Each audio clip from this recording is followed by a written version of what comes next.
Good medical morning. This is Watson, your self-proclaimed Prince of Popping. While working with Dr. Gilmore last week, Adam and I watched his video about a hordeolum. Do you feel a little stick there? Oh, just minor. Now we're just going to give this a gentle little kind of squeeze and see if we can get this to come out. It's starting to come out, Gonzo. Can we get a culturette? Yes. So we can take a wound culture here. This is presumptive staph.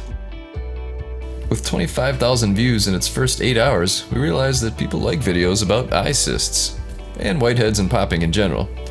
Let's look at some other eye pops and discuss the hordeolum. Also, stick around as I'm going to tell you how to prevent them.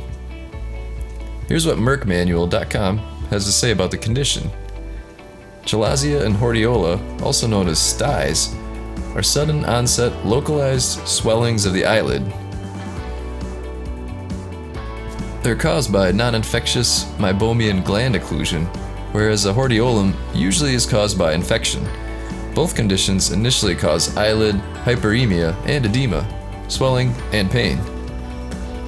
With time, a chalazion becomes a small, non-tender nodule in the eyelid center, whereas a hordeolum remains painful and localizes to an eyelid margin.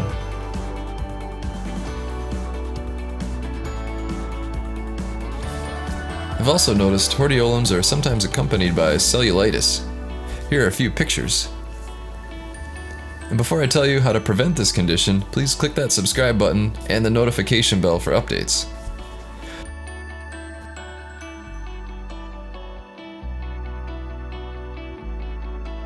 So you can avoid these and recurrences by minimizing or eliminating risk factors. And you do that through daily lid hygiene and warm compresses.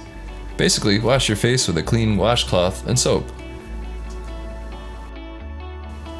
Another aspect of good hygiene is using a facial mask to help prevent clogging of your pores and spreading of bacteria.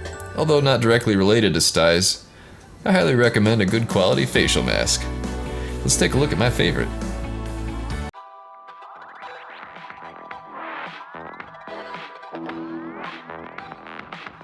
Skin feels freaking amazing. It's soft. It's like you can feel the pores are like straight. This is good. I like it.